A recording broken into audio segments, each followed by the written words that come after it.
علیکم، امیدوارم حالتون خوب باشه.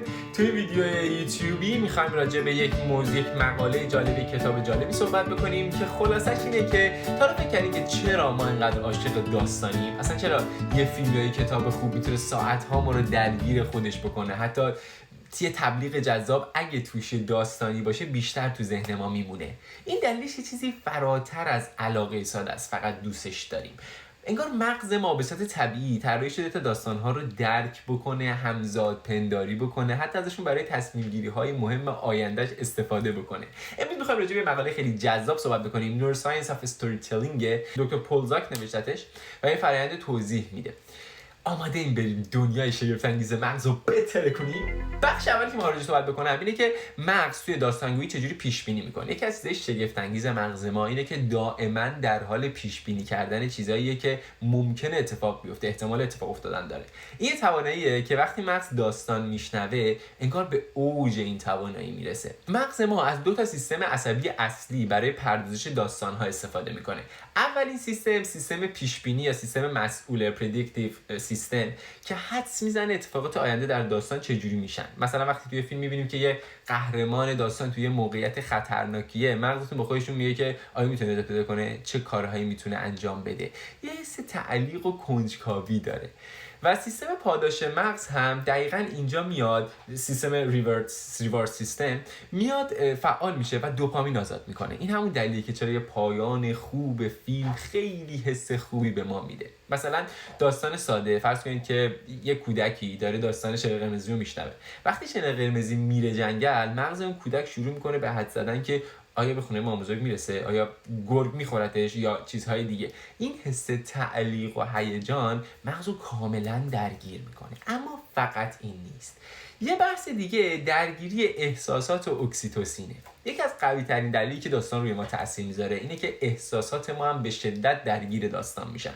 مقاله دکتر زاک نشون میده که وقتی یه داستان احساسی میشنویم، هورمونی به اسم اکسیتوسین در مغزمون آزاد میشه. نقش اکسیتوسین چیه؟ ما میدونیم اکسیتوسین همون ماده شیمیاییه که وقتی عاشق میشیم، وقتی خیلی خوشحال میشیم، وقتی یکی رو میبینیم باش همدلی میکنیم، توی مغزمون فعال میشه. این هورمون خیلی کمک میکنه که بتونیم خودمون رو جای اون شخصیت ها بذاریم. انگار بیشتر به این شخصیت ها اعتماد میکنیم، بیشتر با داستان جلو میریم، تصمیمای بهتری میگیریم. مثلا فرض کنید تبلیغات احساسی، مثلا دیدین که یه خانواده نشون میده که خیلی شادن، یه حیوان خونگی هستش اونجا و خوشحالن. این تبلیغات خیلی روی ما تاثیر میذاره، چون مغز ما علاوه بر این که داره یک چیز بصری میبینه، اکسیتوسین هم آزاد میکنه. اما این همه ماجرا نیست. نقش حافظه و مموری توی داستان‌ها خیلی مهمه. حافظه که چیزایی که قوی ترین ابزارهایی که مغز ما داره تو پردازش کردن داستان‌ها، به خاطر اینکه یادش بیاد که نقش‌های کلیدی چی بودن و چی کارا کردن. هیپوکامپ ما که مرکز حافظه است، انگار داستان‌هایی رو که میشنویم با تجربه‌های قبلیمون تطبیق میده. به همین دلیل داستان‌های خوب مدت‌ها تو ذهنمون میمونه، چون یه حالت اینتگریت کردن با گذشته ما پیدا میکنه.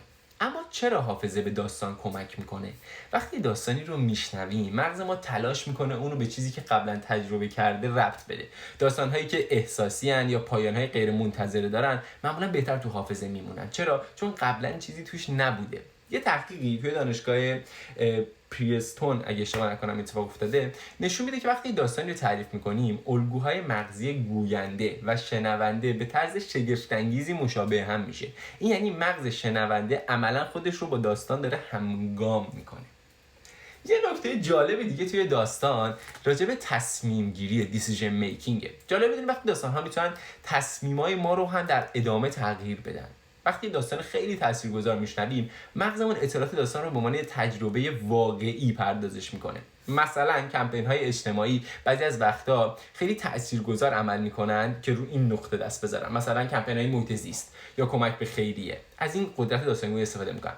وقتی یک داستان قوی میشنویم، احتمال این که اقدامی بکنیم، اکشنی انجام بشه، پولی بدیم، رفتاری رو تغییر بدیم بیشتر میشه. و خیلی مثال‌های جالبی تو این حوزه هست. می‌خوام تو ویدیوهای بعدی بهتون بگم. اما علوم اعصاب توی این بحث روایتگاری و استوری خیلی جالبه.